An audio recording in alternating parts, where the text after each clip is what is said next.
함께 일어나셔서 39장 찬송을 부르시겠습니다.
다 함께 참회의 기도를 드리겠습니다. 사랑의 하나님, 우리를 향하여 끝까지 기다려 주시며 참아 주시며 용서해 주시며 받아주시는 주님께 감사를 드립니다. 우리 자신을 돌아볼 때면 늘 부끄러운 뿐입니다. 늘 사랑스러운 음성으로 우리를 불러주시건만 우리는 그 주님의 음성을 외면한 채 욕망을 따라 세상으로 나아갔고, 영원하고 가장 좋은 것으로 우리에게 주시기를 원하셨건만 우리는 순간적이며 물질적인 것을 따라 육신의 길로 나아갔습니다. 하나님, 늘 우리 안에는 정결하지 못한 불순물들이 많이 있어서 주님을 기쁘시게 해드리지 못합니다. 늘 우리 안에는 세상의 걱정과 근심이 가득하여서 주님의 뜻을 이루지 못합니다. 하나님, 지난날의 죄와 잘못들을 돌아보며 회개하오니 우리의 죄를 용서하여 주시옵소서. 우리의 마지막 시간이 다가오고 있음을 알면서도, 육신의 옷을 벗을 날이 가까이 오고 있음을 알면서도 여전히 썩어질 육체를 위하여 심고자 하며 사라질 육신의 탐욕을 채우고자 하는 우리의 허망하고 덧없는 삶을 불쌍히 여겨 주시옵소서. 우리가 주님의 능력을 알고 있고 또한 주님께서 이루시는 놀라운 사건들을 보고 경험했음에도 불구하고 때마다 일마다 걱정하고 절망하는 우리의 믿음 없음을 주님 용서하여 주시옵소서. 주님께서 우리에게 원하시는 것은 샬롬이지만 우리는 늘 자기 주장과 싸움과 비난과 분노로 참된 평화를 이루지 못합니다. 하나님, 우리의 이기심과 독선을 용서하여 주시고 이 땅에서 참된 평화에 이르는 길로 우리를 인도하여 주시옵소서. 지금은 하나님과 나만이 아는 죄를 생각하며 묵묵히 참회의 기도를 드립니다. 여호와는 긍휼이 많으시고 은혜로우시며 노하기를 더디하시고 인자하심이 풍부하시도다. 아버지가 자식을 긍휼히 여김같이 여호와께서는 자기를 경외하는 자를 긍휼히 여기시나니 이는 그가 우리의 체질을 아시며 우리가 단지 먼지뿐임을 기억하심이로다. 그러므로 주 예수 그리스도 안에 있는 자에게 결코 정죄함이 없느니라. 아멘.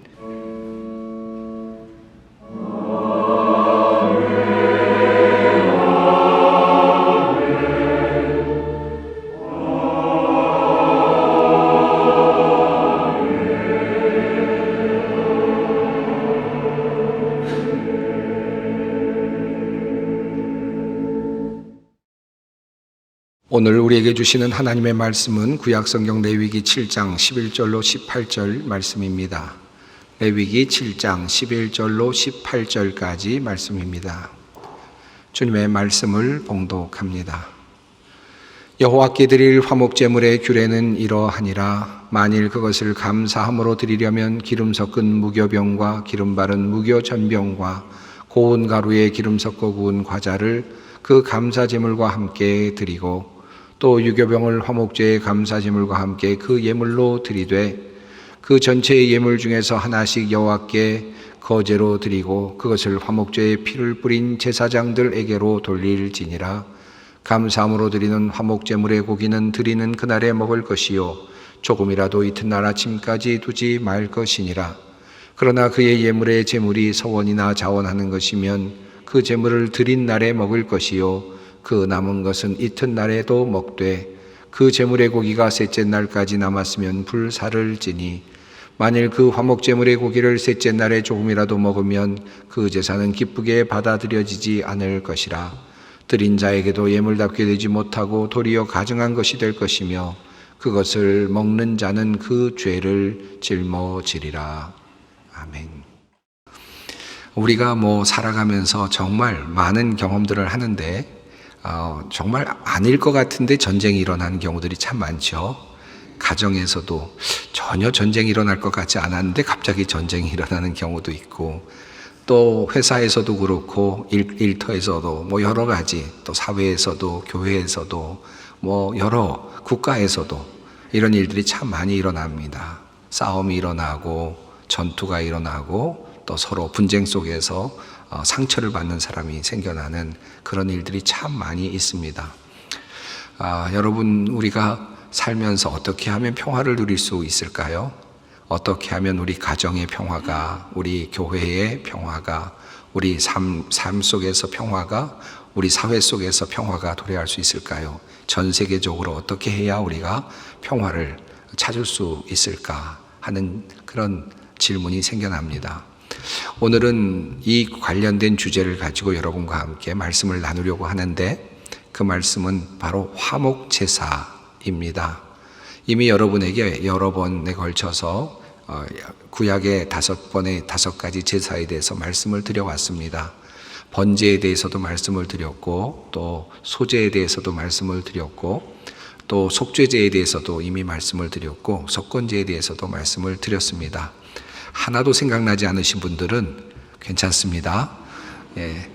잊어버리셔도 괜찮습니다. 이미 말씀은 다 받으셨고 또 마음속에 또 몸속에 다 배어 있으실 것이라고 생각합니다. 오늘은 5번째 제사인 화목제사를 여러분께 말씀을 드리지 못했기 때문에 또 그것을 채우는 의미도 있고 또 우리에게 화목에 대해서 평화에 대해서 한번 생각해 볼 기회가 있을 것 같아서 함께 오늘 화목제사에 대해서 말씀을 나누려고 합니다. 이 화목제사라고 하는 이 말씀은 하나님과 우리 사이에 화목이 이루어진다라는 뜻으로 사용된 그런 제사입니다. 여러분, 성경에 예수님께서 우리를 위하여 화목제물이 되셨다라고 하는 표현들을 들어보셨죠? 또 성경을 읽으셨죠? 예수 그리스도께서 우리를 위한 화목제물이 되셔서 하나님과 우리 사이를 연결해 주셔서 하나님과 우리 사이에 평화가 도래하게 되었다. 하나님과 우리 사이에 화목함이 일어나게 되었다라고 하는 사실을 성경은 우리들에게 끊임없이 이야기해 주고 있습니다. 그러니까 구약 성경이 말하고 있는 화목제사의 의미는 하나님과 우리 사이를 연결해 주는 제사라고 할 수 있을 것입니다. 히브리어로 이 화목제사라는 말은 쉐라빔이라는 말을 사용하고 있는데요. 이 단어는 샤람이라고 하는 단어부터 유출된 나온 그런 파생된 단어입니다. 이 샤람이라는 단어는 완전하게 된다라는 뜻을 가지고 있고, 또 좋은 상태가 된다, 쾌적한 상태가 된다라는 그런 의미를 가지고 있다고 합니다. 그러니까 우리가 화목제사를 드린다라고 했을 때 그 뜻의 의미는 하나님과 아주 좋은 상태를 유지하게 된다, 그리고 완전한 상태에서 살아가게 된다라는 그런 뜻을 가지고 있고, 또 그렇게 되기 위하여 드리는 제사가 바로 화목제사라고 할 수 있겠습니다. 여러분, 이 화목제사는 모든 제사 중에서 가장 높은 차원의 제사라고 할 수 있을 것입니다.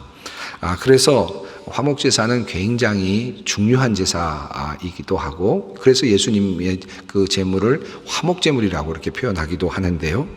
그런데 흥미롭게도 성경을 읽어 내려가다 보면 이 화목제사가 정말 우월한 제사인가, 차별되는 그런 높은 차원의 제사인가 의심하게 되는 몇 가지 내용들이 있습니다. 첫 번째로 도리어 우월하다기보다는 열등한 제사가 아닐까, 낮은 차원의 제사가 아닐까 의심하게 되는 첫 번째 사례가 하나 있는데요. 그것은 바로 제사를 잡는, 제물을 잡는 위치입니다. 번제와 속죄제, 속건제, 이 모든 것들은 성막 안에서 제물을 잡도록 되어 있죠.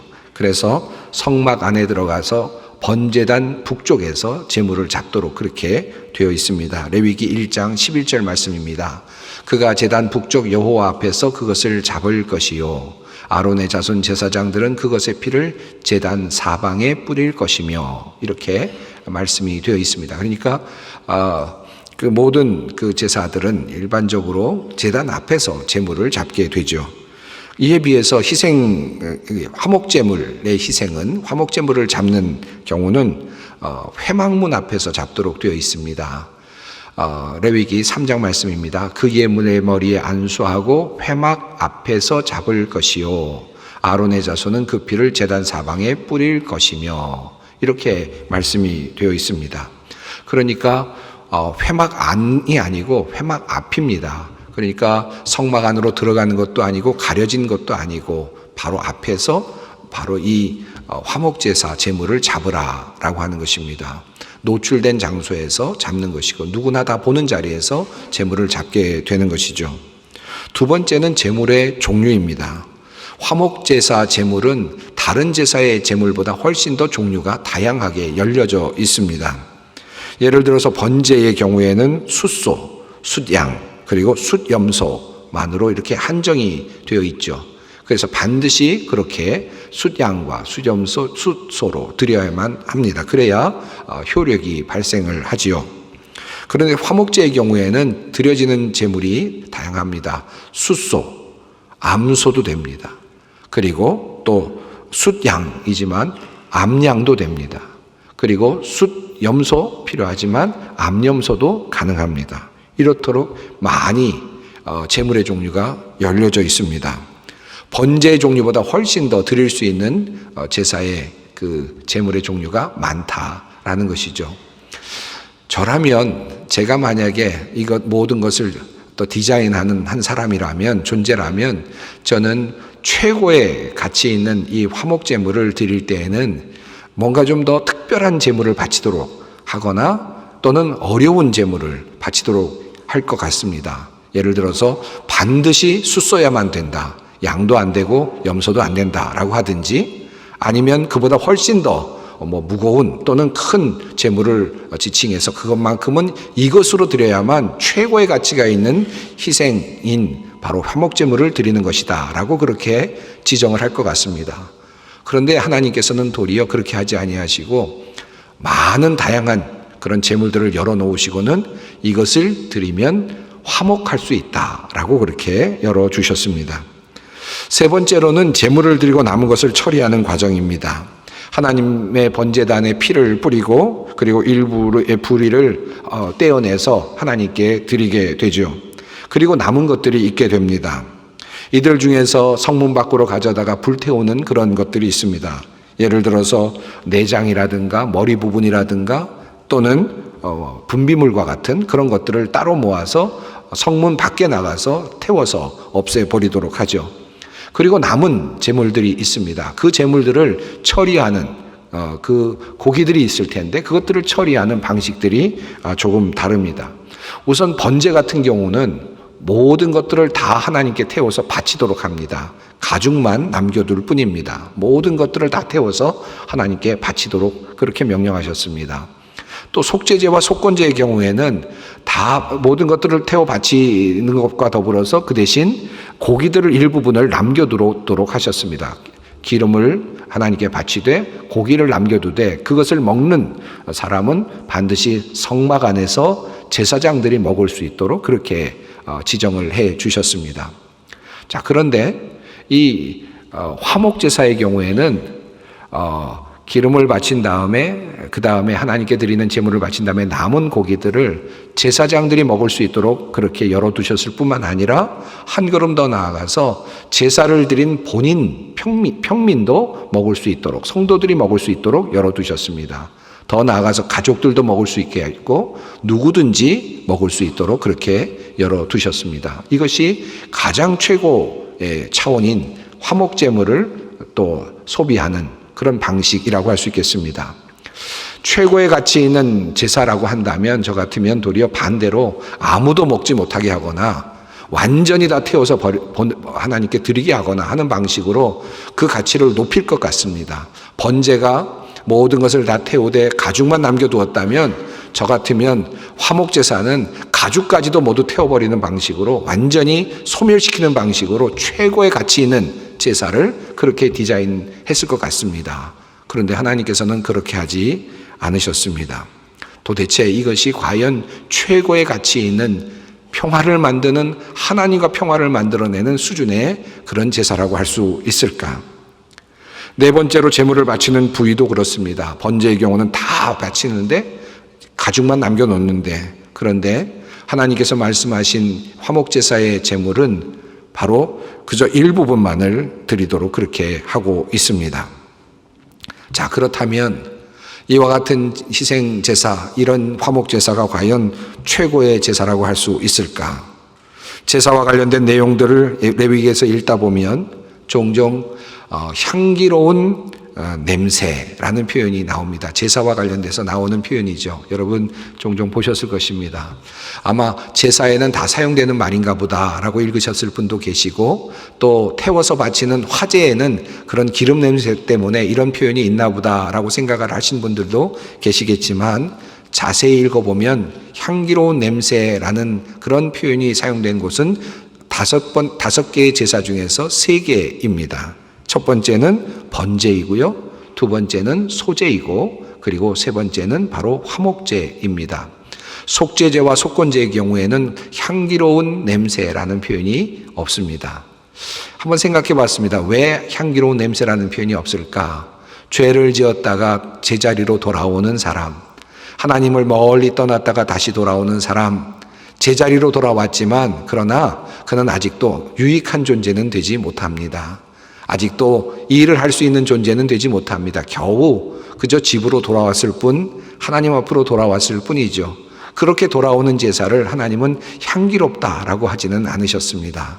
그러나 하나님께 헌신하는 사람, 그 제사, 그런 제사를 하나님은 향기롭다 하셨고 하나님께 감사하는 소제와 같은 제사를 드리는 사람들에게 향기롭다 하셨고 또 하나님께 더 나아가서 일치를 경험하며 평화를 누리기를 원하는 그런 제사를 향하여 향기롭다라고 그렇게 말씀하셨습니다.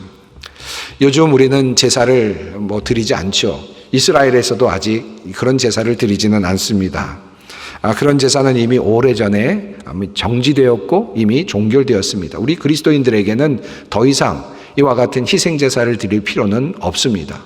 예수 그리스도께서 이미 십자가 위에서 완전한 화목제물이 되어주셨고 제사를 완성시켜 주셨기 때문에 예수 그리스도로 인하여 우리는 하나님과 화목해 되는 길을 걷게 되었습니다. 이미 우리는 하나님과 화목하게 되었습니다. 화목제사는 이미 드려졌고 우리는 더 이상 드릴 필요가 없습니다. 그렇다면 오늘 이 구약의 말씀은 더 이상 의미가 없는 것인가? 폐기되는 것인가? 하나님께서 이스라엘 백성들에게 화목제사에 대한 이야기를 해주실 때 하나님께서는 어떤 그림을 그리셨을까요? 어떤 마음으로 이 제사를 만드시고 그리고 백성들에게 가르쳐 주셨을까요? 이것을 통해서 이스라엘 백성들이 무엇을 배우기를 원하셨을까요? 이것이 혹시라도 오늘을 살아가는 우리 그리스도인들에게 도움이 된다면 어떤 것일까요? 무슨 의미가 있을까 하는 질문을 던져보게 되는 것입니다. 오늘 그 부분을 여러분과 함께 조금 더 깊이 찾아보려고 합니다. 우선 화목 제물에서 드려지는 이 제물의 부위를 조금 더 깊이 자세하게 살펴보십시다. 속죄제, 속건제, 그리고 화목 제사는 하나님께 드리는 제사 중에서 특별하게 바치는 부위가 특별하게 지정이 되어 있습니다. 그 바치는 부위를 기름이라고 그렇게 표현할 수 있습니다. 히브리어로는 헬레브라고 하는 단어를 씁니다. 이 부위는 다음과 같습니다.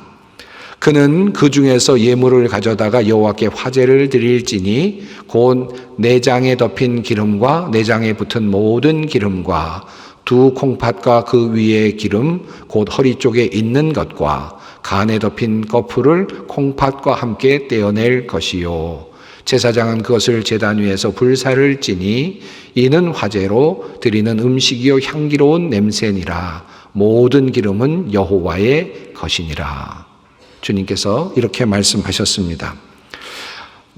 모든 기름은 여호와의 것이다. 그러므로 모든 기름은 여호와께 돌려져야 된다라는 말씀이고, 특별히 이렇게 말씀하신 이 헬레브는 크게 네 가지 부위로 나누어질 수 있습니다. 우선 첫 번째는 내장에 덮인 기름이라고 되어 있고, 두 번째는 내장에 붙어 있는 다른 기름들이라고 되어 있습니다. 모든 기름들이라고 표현이 되어 있습니다. 그리고 세 번째로는 두 콩팥, 곧 허리 쪽에 있는 기름이라고 되어 있고요. 그리고 네 번째는 간과 간에 붙어 있는 껍질이라고 이렇게 되어 있습니다. 이 부분들을 하나님께 바치라. 이것이 바로 화목제사의 제물이다라고 그렇게 말씀하고 있습니다. 어떤 제물이든지 송아지이든지 소든지 아니면 양이든지 염소이든지 간에 바로 이 부위를 찾아서, 이 부위의 기름을 찾아서 하나님께 바치라라는 명령입니다. 자, 그렇다면 하나님께서는 왜 이 부위를 특별하게 지정하시고 바치라고 하시는 것입니까? 물론 기름 타는 냄새가 우리들에게 향기롭게 그렇게 비춰질 수도 있겠죠. 느껴질 수도 있겠죠. 하지만 하나님은 속죄제, 속건제의 경우에는 이런 기름 태우는 것을 향기로운 냄새라고는 하지 않으셨습니다. 왜 하나님께서는 이 기름을 바치라고 하셨고, 그리고 화목제물에 대해서는 이것이 향기로운 냄새라고 말씀을 하셨을까요? 시편 50편에 이런 말씀이 있습니다. 내가 내 집의 숫소나 내 우리에서 수점소를 가져가지 아니하리니 이는 살림의 짐승들과 뭇 산의 가축이 다 내 것이며 산의 모든 새들도 내가 아는 것이며 들의 짐승도 내 것임이로다. 내가 가령 주려도 내게 이르지 아니할 것은 세계와 거기에 충만한 것이 내 것임이로다. 내가 숫소의 고기를 먹으며 염소의 피를 마시겠느냐? 라고 그렇게 말씀하십니다. 하나님께서 시편 50편에서 말씀하시듯이 하나님께서는 부족한 점이 하나도 없으신 분이시죠. 하나님은 모든 세상을 창조하신 분이십니다. 숫소의 피, 숫소의 살, 고기 절대로 필요하지 않으시죠. 그것 때문에 주류하시지도 않으시는 분이십니다. 그럼에도 불구하고 하나님께서는 이스라엘 백성들에게 숫소를 잡으라고 하시고 암소를 잡으라고 하시고, 그리고 그 소의 모든 기름을 찾아서 그 기름들을 하나님께 바치라고 말씀하십니다. 한번 이런 생각을 해봅니다. 이 부위를 과연 우리 인간이 먹을 수 있는 것인가? 물론 먹을 수 있겠죠. 그런데 건강에 과연 좋은 건가? 아마 현대의학적으로 말한다면 이 부위는 절대로 먹어서는 안 되는 그런 부위가 아닐까 생각이 듭니다. 기름 덩어리들을 왜 먹어야 되겠습니까? 인간의 수명을 단축시키고 인간을 좀 힘들게 만들 수 있는 그와 같은 물질들이라고 할 수 있겠죠. 음식이지만 인간이 먹어서는 안 되는 그런 부위들입니다. 그런데 하나님께서는 도리어 이런 부위들을 꼭 집어서 지정하시면서 내가 이것을 먹고 싶다라고 말씀하십니다. 내가 이것을 반드시 받아야 되겠다라고 말씀하십니다. 이것을 바칠 때 내가 너의 제사를 받겠다라고 말씀을 하십니다. 마치 하나님께서는 이렇게 말씀하시는 것 같습니다.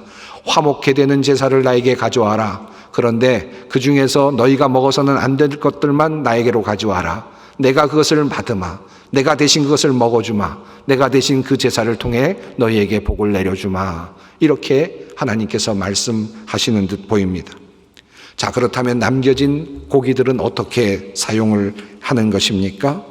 오늘 본문 바로 뒤에 나온 레위기 7장 30절로 33절까지 말씀 속에 이런 말씀이 있습니다.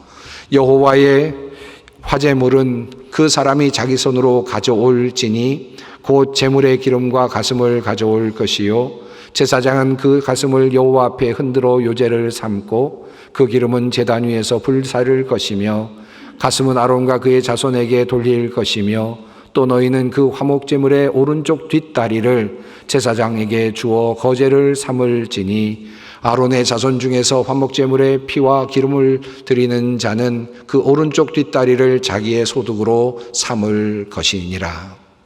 하나님께서 첫 번째로 그 남겨진 고기를 어떻게 사용할지를 우선 말씀해 주신 내용입니다.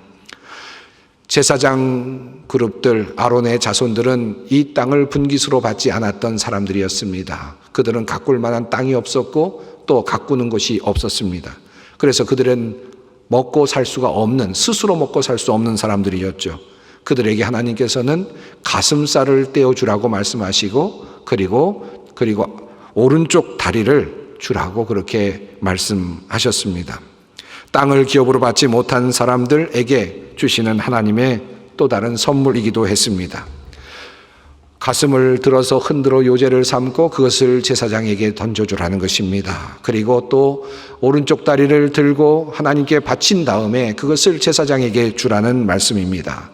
그렇게 함으로써 먹을 수 없었던 사람들, 배고파하는 사람들이 먹을 수 있도록 하라는 하나님의 계획, 하나님의 명령이었습니다. 이 말씀을 오늘날 어떻게 해석하면 좋을까요? 혹시 목회자에게 이것을 바치라 하는 것으로 이해할 수도 있을지 모르겠습니다. 그러나 저는 이 말씀을 이렇게 생각합니다. 분깃이 없는 당시의 사람들이었습니다. 제사장 그룹은 바로 분깃이 없는 사람들이었습니다. 땅을 기업으로 받지 못한 사람들이었습니다. 스스로 생존이 불가능한 사람들이었습니다.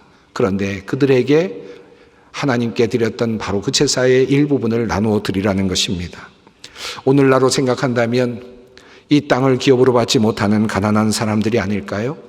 또는 이 땅에서 제대로 힘주어 살지 못하는, 그리고 배고픔 속에서 앞날을 걱정하며 살아야 되는 어려운 이웃들, 그 중에서도 성도들이 아닐까 하는 생각을 해보았습니다. 모든 만인들이 우리는 하나님의 대제사장들 아닙니까? 모든 성도들이 다 하나님 앞에 제사장들 아닙니까? 그런 면에서 성도들 중에서 가난한 사람들, 어려운 사람들, 그런 사람들에게 먹을 것을 나누어 주라는 하나님의 명령처럼 이 말씀이 저에게는 읽힙니다. 그리고 이어지는 말씀은 더욱더 파격적입니다. 오늘 본문 말씀 내용입니다. 감사함으로 드리는 화목제물의 고기는 드리는 그날에 먹을 것이요 조금이라도 이튿날 아침까지 두지 말 것이니라. 그러나 그의 예물의 제물이 서원이나 자원하는 것이면 그 제물을 드린 날에 먹을 것이요 그 남은 것은 이튿날에도 먹되 그 제물의 고기가 셋째 날까지 남았으면 불사를 찌니 만일 그 화목제물의 고기를 셋째 날에 조금이라도 먹으면 그 제사는 기쁘게 받아들여지지 않을 것이라. 드린 자에게도 예물답게 되지 못하고 도리어 가증한 것이 될 것이며 그것을 먹는 자는 그 죄를 짊어지리라. 이미 화목제사 이후에 그 제물을 모두가 다 나눠 먹을 수 있다라는 말씀을 드렸습니다. 그런데 한 가지 조건이 있습니다. 감사제사의 경우에는 하루 동안에 먹어라 라는 것이고, 서원제사나 또는 자원제사의 경우에는 이틀까지 먹을 수 있되 3일째에는 절대로 먹어서는 안 된다라고 하는 규정입니다. 이 본문 말씀은 화목제사가 세 수로 구별되고 있음을 우리에게 알려주고 있습니다. 첫 번째는 토다라고 하는 제사입니다. 감사의 제사입니다. 이 제사는 반드시 소제와 더불어서 하나님께 드리도록 그렇게 구성이 되어 있습니다.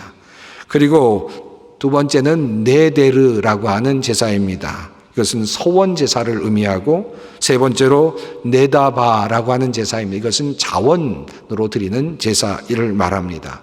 이렇게 드리는 제사를 하나님께 드리는 화목 제사라고 그렇게 말씀하고 있습니다.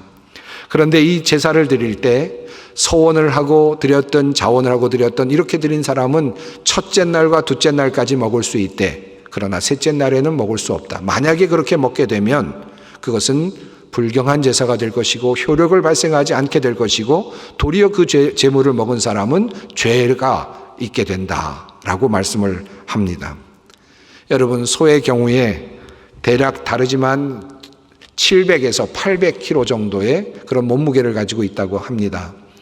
그 중에서 뼈와 그리고 내장 부분들 이런 것들을 빼고 나면 살코기로 얻을 수 있는 것이 300에서 400g 정도가 된다고 합니다. 그 중에서 가슴살 또는 오른쪽 다리살을 빼낸다 하더라도 많은 양의 고기가 남았겠죠. 이것을 누구나 먹을 수 있습니다. 그리고 이 모든 것의 책임은 제사를 드린 사람이 지게 됩니다. 모든 것을 나눌 수 있는 권한도 그에게 있습니다. 하루 만에 먹어야 되는 제물이 있고 이틀 안에 먹어야 되는 제물이 있습니다. 그 시간이 지나고 나면 그것은 모두 효력을 잃게 됩니다. 여러분, 이것을 어떻게 사용하시겠습니까? 홀로 먹으시겠습니까? 배가 터지도록 먹으시겠습니까? 아니면 그것을 나누시겠습니까? 성경은 분명하게 나누라라는 말은 하지 않지만 나눌 수밖에 없는 상황을 만들어가고 있습니다. 이것이 바로 하나님의 배려이고 하나님의 뜻입니다. 옛날 우리나라에서도 배를 굶었던 때가 많아서 밥 먹었냐, 진지 잡수셨느냐 이렇게 묻곤 했는데 이스라엘 백성들 그 고대 시대에 얼마나 배가 고팠겠습니까? 그런데 하나님께서는 그들에게 먹을 것을 주시면서 그들이 함께 고기를 나눠 먹을 수 있는 그런 시간을 만들어 주십니다. 그 시간이 바로 하나님께 화평을 이루는 바로 화목의 제사, Peace Offering이라고 할 수 있습니다. 참으로 놀라운 하나님의 배려이고 섭리입니다. 이것이 바로 이 땅의 평화를 이루는 길이다라고 하나님은 말씀하시는 것입니다. 그러고 보면 하나님께서 왜 특별하게 화목제사의 규정을 다른 제사와 다르게 만들으셨는지 조금은 이해가 됩니다. 첫 번째로 화목제사의 제물은 회막 문 앞에서 잡습니다. 다른 제물은 성막 안에서 비밀스럽게 잡지만 모두가 드러나는 장소에서 제물을 잡습니다. 누구든지 배고픈 사람은 오늘 누가 어느 집에 화목제를 드리고 있는지 알게 됩니다. 공개적으로 드러남으로 숨길 수 없을 것입니다. 나의 가족들도 먹어야겠지만 그러나 다른 사람들도 먹을 수 있습니다. 찾아오는 많은 사람들에게 나누어 줄 수 있었을 것입니다. 둘째로 하나님은 다른 제사와는 달리 숫소와 암소, 수량과 암양, 수렴소와 암염소 이렇게 다양한 제물을 그렇게 허락해 주셨습니다. 만약에 특정한 한 제물만, 아주 희귀한 한 제물만 하나님께서 정하셨다면 이 화목제물은 아마 흔하게 드려지지 못했을 것입니다. 하나님께서 원하셨던 것은 이 화목제사가 흔히 드려지기를 원하셨습니다. 자주 드려지기를 원하셨습니다. 다양한 방식으로 제물이 모자라서 못 드려지는 그런 경우가 없기를 원하셨습니다. 드리기를 원하기만 한다면 얼마든지 드릴 수 있도록 하시고자 하시는 하나님의 배려가 있었습니다. 왜냐고요? 많은 다른 사람들에게 고기를 먹여주고 싶으셨기 때문입니다. 하나님께서는 이 특별한 화목제사의 경우에는 산비둘기나 또는 집비둘기와 같은 작은 제물을 바치라고 하지는 않으셨습니다. 큰 제물을 바치고 남은 고기들을 나누라고 말씀하셨습니다. 사랑하는 성도 여러분, 평화는 어디에 있습니까? 평화는 우리가 어떻게 해서 얻을 수 있습니까? 오늘도 여전히 러시아와 우크라이나는 전쟁 중입니다. 또 미국과 중국은 첨예한 대립을 지금 이어가고 있습니다. 또 우리 주위에서 수많은 작은 분쟁들, 싸움들이 계속되고 있습니다. 사회적으로도 또 정치적으로도 경제적으로도 교회 안에서도 다양한 싸움들이 계속 이어지고 있습니다. 물론 자세히 살펴보면 시비를 가릴 수 있는 것도 있고 잘못한 사람이 있는 것도 사실입니다만은 조금 더 시야를 넓혀서 위에서 내려다보면 결국은 밥 싸움이고 밥그릇 싸움이고 또는 고기를 얻고자 하는 그러한 첨예한 싸움이 아닌가 하는 생각을 해보게 됩니다. 동물들이 살아가면서 결국 고기를 차지하기 위해서 끊임없이 경쟁과 싸움을 하는 것처럼 우리들도 그렇게 살아가고 있지 않습니까? 결국 우리 인간들도 문명사회 속에서 그럴듯한 모양새는 갖추고 있을지 모르지만 내가 먹고 싶은 고기, 차지하고 싶은 그 밥그릇을 놓고 우리가 지금도 싸우고 있는 것은 아닌가 하는 생각이 듭니다. 그러나 그와 같은 싸움 속에서는 결코 우리는 평화를 얻을 수 없습니다. 하나님께서 평화를 만드는 제사를 우리에게 알려주신 그 이유가 여기에 있습니다. 바로 내가 드린 그 제사를 통하여 내가 얻은 그 고기를 다른 사람과 나눌 때, 그것들을 나누면서 사랑의 공동체를 만들고 평화의 공동체를 만들어 갈 때 참다운 화목제사의 의미가 살아난다고 성경은 우리에게 말씀하고 있는 것입니다. 우리 예수 그리스도께서 이미 우리의 화목제물이 되셔서 하나님과 우리 사이를 화평케 하셨습니다. 그러므로 우리는 더 이상 그것과 관련하여 제사를 드릴 필요는 없습니다. 그러나 하나님께서는 그렇게 우리를 하나님과 화목케 하시고 우리에게 화목케 하는 직분을 우리에게 선물로 주셨습니다. 우리가 가진 것을 가지고 이제 우리 어렵고 힘든 가난한 성도들을 우리가 어떻게 도울지, 또 가난한 이웃들을 우리가 어떻게 도울지, 그것이 어떻게 해서 평화를 만드는 제사가 되는지 깊이 생각할 수 있는 귀한 오늘 이 아침이 되기를 바랍니다. 함께 기도하겠습니다. 거룩하신 하나님, 화목제사의 비밀을 열어 보여주시고 우리로 하여금 살아야 할 길을 가르쳐 주시니 감사합니다. 진정한 평화를 만드는 주님의 자녀들이 되게 하옵소서. 나의 것을 내어놓을 때에만 진정한 평화가 있음을 다시 깨닫습니다. 전쟁과 싸움이 그치지 않는 이 세상 속에서 참다운 하나님의 사람으로 평화를 만드는 주님의 제자들로 살아가도록 우리를 인도하여 주시옵소서. 예수님의 이름으로 기도드리옵나이다. 아멘. 우리를 위해 십자가에 달리시고 죽으신 우리 주 예수 그리스도의 은혜와 자신의 아들을 아낌없이 우리를 위해 내어주신 하나님의 사랑하심과 성령님의 교통하심이 끊임없는 경쟁의 사회 속에서 생존의 위협이 가득한 세상 속에서 자신의 것을 내어놓아 세상을 살리고 이 땅의 평화를 만들어내기를 원하는 주님의 모든 백성들 위해, 소망의 성도들 위해, 이 나라와 민족과 역사 위에 항상 함께 하시기를 축원하옵나이다. 아멘.